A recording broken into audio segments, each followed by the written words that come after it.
Venkatesh Nandanvan, Venkatesh Little Heart, Venkatesh Solid, Venkatesh Paradise या साईटमध्ये दिवाळी निमित्त बुकिंग करणाऱ्या ग्राहकांना खास सवलत।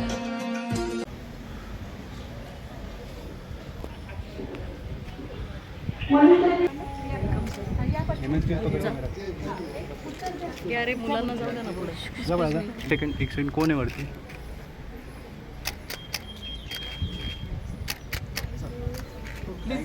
Thank you sir.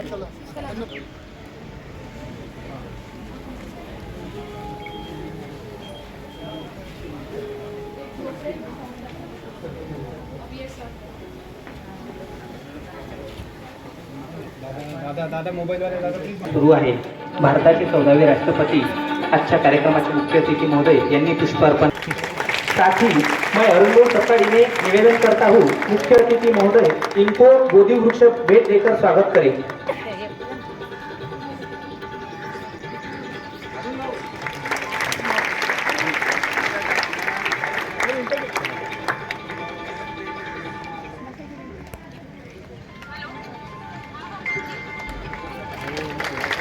ममता बाल सदन के अध्यक्ष दीपक कपास उत्पादन के लिए प्रसिद्ध है। इसे जिले में महात्मा गांधी के सेवाग्राम आश्रम की महिलाओं द्वारा बनाया गया चरखे पर कपास से बनाया है सूती हार, जो एक मायके का भेंट करके आपको स्मृति भेंट देना चाहते हैं। दीपक दादा से 75वां अमृत महोत्सव मनाया गया है। इसी संदर्भ में ममता बाल सदन की तरफ से भारत के 14वें राष्ट्रपति महोदय को इस उपलक्ष्य में उन महिलाओं ने तिरंगा राष्ट्रध्वज बनाया है। प्रतिनिधि रोहित शिंदे सर और सभी प्रतिष्ठित मान्यगण, मैं ममता बाल सदन की ओर से मीता पानसरे आप सबका स्वागत करती हूँ। अपने विचार प्रकट करते हुए बहुत खुशी हो रही है। माई द्वारा स्थापित सभी संस्थाओं की स्थापना और माई के पावन सामाजिक कार्य की शुरुआत मेलघाट जनजातीय क्षेत्र से हुई, जहां आदिवासी लोगों पर हो रहे अन्याय, भेदभाव व अन्य पारंपरिक समस्याओं के लिए माई ने आवाज़ उठाई और वनवासी गोपाल कृष्ण बहुउद्देशीय मंडल की स्थापना सन 1986 में हुई। सन 1994 में शुरू हुई। उसके अंतर्गत अभी 50 लड़कियां का संगोपन किया जा रहा है। उसका कार्यभार अभी श्री अरुण भाव सपकाळ संभाल रहे हैं। माई ने दूसरी संस्था पुणे के पुरंदर तहसील में ममता बाल सदन नाम से शुरू की। यहाँ पे अनाथ, निराधार, गरीब, ज़रूरतमंद लड़कियों का पालन पोषण किया जाता है। माई के प्रथम मानस पुत्र श्री दीपक दादा, उनको विरासत में मिली जमीन उन्होंने संस्था के लिए दान कर दी और एक झोपड़ी में 16 बच्चे लेके शुरुआत की। माँ 4वीं तक ही शिक्षा ग्रहण कर पाई, लेकिन माँ की इच्छा थी कि संस्था के बच्चे आखिरी उच्च शिक्षा प्रदान करें। तो हमारी यही कोशिश है कि संस्था के लड़के और लड़कियां अच्छे से शिक्षा प्रदान कर आगे बढ़े। तो अभी यहाँ ममता बाल सदन में 75 लड़कियां हैं जिनका पालन पोषण संगोपन संस्था द्वारा किया जाता है और उसका पूर्ण कार्यभार दीपक दादा संभाल रहे हैं। भाग्यशाली मानता हूँ कि मुझे माई के साथ रहने, काम करने का मौका मिला। माई के साथ मैंने अनाथ बच्चों को संभाला और उनका पालन पोषण किया। उन्हें पढ़ा लिखा कर सफल नागरिक बनाने हेतु पिछले 5 दशकों से कार्य किया। माई ने कभी हार नहीं मानी और हमारे अंदर कठिन से कठिन कार्य करने के लिए साहस भरती रही, प्रेरित करती रही। शुरुआत के समय में खाना पीना रहना जैसे अनेक समस्याओं का सामना करते हुए हमने ये सफ़र तय किया। आप जैसे व्यक्तियों ने हमारा साथ दिया, मदद के हाथ दिए, इसी कारण ये सामाजिक कार्य पाए। मैं खुद पढ़ाई नहीं कर सका, परंतु आज हमारे बच्चे उच्च शिक्षा ग्रहण कर रहे हैं। जीवन के अंतिम समय माई ने इस कार्य की जिम्मेदारी लिखित संदेश द्वारा मुझे सौंपी। मैं कल रहूं या न रहूं, तभी एक पावन कार्य माई परिवार द्वारा शुरू रहेगा, इसका मैं विश्वास दिलाता हूं। पति श्री रामनाथ जी कोविंद जी अब हमारा मार्गदर्शन करें प्लीज। थिएटर लाइव है क्या? पुरंदर विधानसभा से आमदार श्री संजय जगताय जी, ममता बाल सदन के अध्यक्ष श्री दीपक दादा गायकवाड़ जी, श्री अरुण भाऊ सपकाल, अध्यक्ष सावित्रीबाई फूले मागा स्वर्गीय मुलीचे वसतिगृह, श्रीमती ममता ताई सपकाल, अध्यक्ष सन्मति बाल निकेतन मांजरी, Shri Rohit Shinde, deputy director serum institute of India, प्यारे बच्चों, देवियों और सज्जनों, आप सभी को नमस्कार। नव वर्ष प्रारंभ हो चुका है, उसकी भी मैं आप सभी को आपके उज्जवल भविष्य, देश की समृद्धि के लिए भी शुभकामनाएं प्रेषित करता हूं।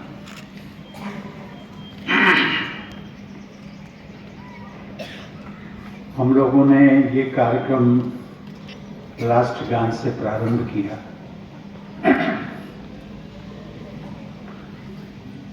राष्ट्रगान तो अपने देश का गीत है और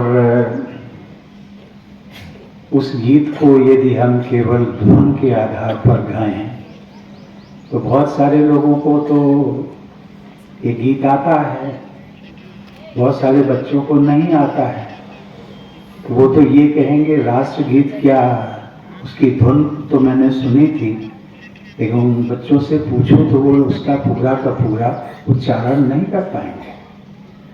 मुझे लगता है ये एक भ्रांति है हम सबके बीच में।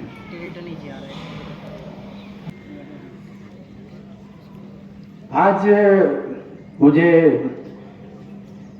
सिंधु ताई सपकाल, जिनको मैं 2 बार व्यक्तिगत रूप से मिला, राष्ट्रपति भवन में मिला, जब उनकी आंखों में मैंने एक मातृत्व की भावना देखी। बहुत कम महिलाओं में ये भावना होती है, बहुत कम होती है, जिसमें कि प्यार भावना में भी है, प्यार जिसको हम कहते हैं छलकता है, उनके चेहरे से छलकता है और वो बहुत ही सौभाग्यशाली होती है जो इस प्रकार की भावना के साथ में जब वो लोगों से मिलती हैं, समाज में उनका आचरण, उनका व्यवहार हम सबको दिखता है, बहुत अच्छा लगता है। ममता बाल सदन में आकर और बच्चों से मिलकर आज मुझे एक फिल्में भी आपके महाराष्ट्र से ही बनती हैं ज़्यादातर, मुंबई सेंटर है, बॉलीवुड। एक गीत आया था जिसमें कहा गया था कि बच्चे मन के सच्चे, सारी जग के आंख के तारे। कुछ बच्चों के चेहरों पे मुस्कान आ रही। ये वो नन्हे फूल हैं जो भगवान को लगते प्यारे। सचमुच में यदि ईश्वर का स्वरूप आपको देखना है, मत जाइए मंदिर में, मत जाइए मस्जिद में, मत जाइए गिरजाघर में। यदि ईश्वर का स्वरूप देखना है तो छोटे बच्चों में देखिए।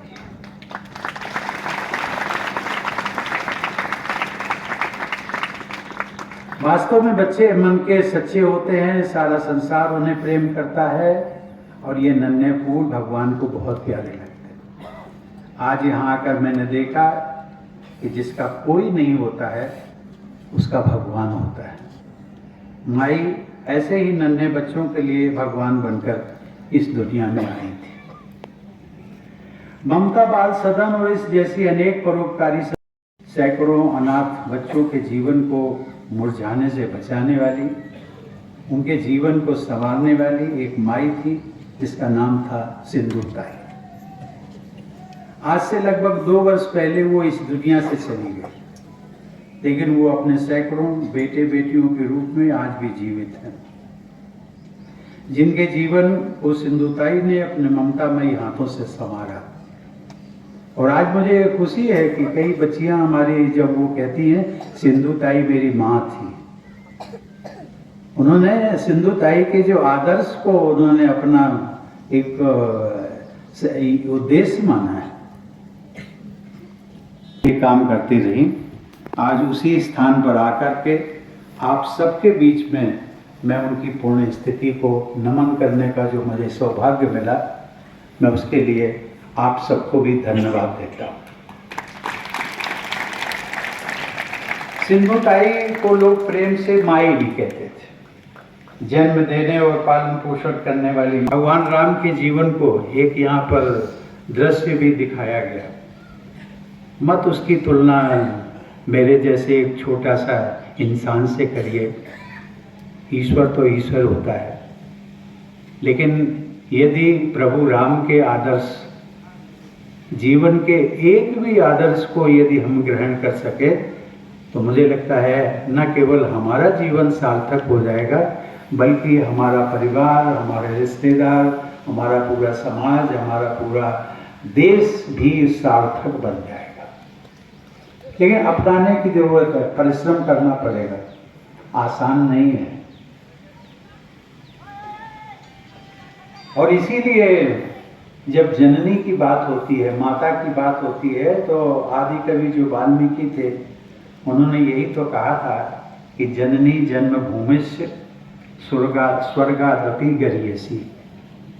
अर्थात माँ की जो गोद होती है, माँ अपनी हो उसकी गोद, या जिस देश में हम पैदा हुए हैं भारत की गोद, भारत माँ की गोद, यही इसकी तुलना उन्होंने स्वर्ग से की है।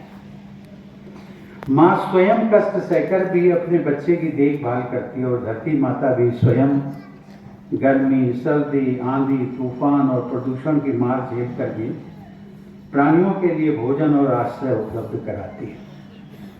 ऐसी ही भावना रही होगी, ये हम कल्पना करते हैं कि माई के हृदय में भी होगी, जिसके कारण वो बेसहारा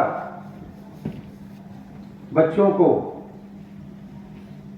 जिनके पास ना अपना कोई आश्रय है, ना कोई साधन है, पेट भरने का साधन है, लेकिन सिंधुताई ने हार नहीं मानी और कठिन परिश्रम तथा अटूट लगन के बल पर वे लोगों को माई शब्द का सही अर्थ और माँ की शक्ति का सही रूप दिखाकर हमारे लिए प्रेरणा का स्रोत बन करके चली गई।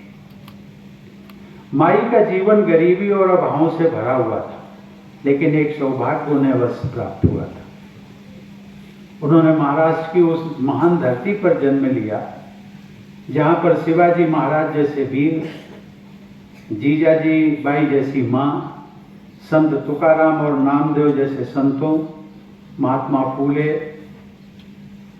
जैसे समाज उद्धारकों, लोकमान्य तिलक और सावरकर जैसे स्वाधीनता सेनानियों तथा डॉक्टर B.R. आम्बेडकर जैसे संविधान शिल्पी ने जन्म लिया। पूना की ये धरती अनेक सामाजिक आंदोलनों का केंद्र रही है। अनाथ बच्चों की सेवा के माध्यम से माई ने महाराष्ट्र की इस धरती को और समृद्ध, एक ऐसी इसी क्षेत्र की पुणे की बेटी को जिसको सौभाग्य मिला इस देश की प्रथम महिला राष्ट्रपति होने का। उसका नाम जानते हो बच्चों? जानते हो? बताइए नाम क्या है? Very good, very good.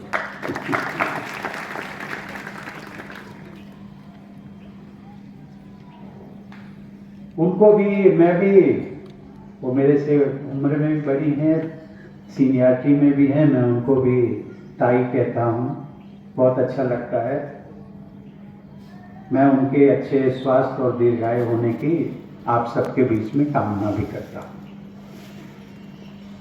देवी और सज्जनों, मुझे 2 बार सिंधुताई को सम्मानित करने का सुअवसर मिला। पहली बार वर्ष 2017 के नारी शक्ति पुरस्कार के लिए उनका नाम चयन किया गया।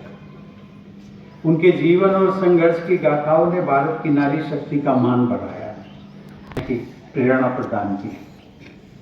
उनकी यही सोच थी कि वो शिक्षित करेगी और इस प्रकार हमारा समाज और भी समृद्ध और मजबूत बनेगा। हमारे जनजातीय समाज में बेटियों की शिक्षा के साधनों का अभाव है। सिंधुताई ने इस कमी को पूरा करने का संकल्प लिया और इसकी प्रेरणा उन्होंने 19वीं शताब्दी में बालिकाओं की शिक्षा की ज्योति जलाने वाली प्रसिद्ध समाज सेवी सावित्रीबाई फूले के कार्यों से ली थी। उन्हीं के नाम पर सिंधुताई ने बालिकाओं के लिए सावित्रीबाई फूले मागार सवर्गीय मूलींचे वसति गृह की नींव रखी। कैसा संयोग है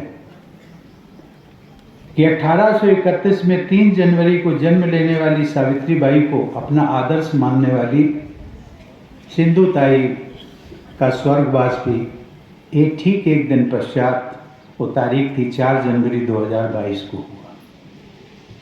2021 में मुझे उन्हें पद्मश्री से सम्मानित करने का अवसर मिला। वो मेरे सामने उस पर आई थी।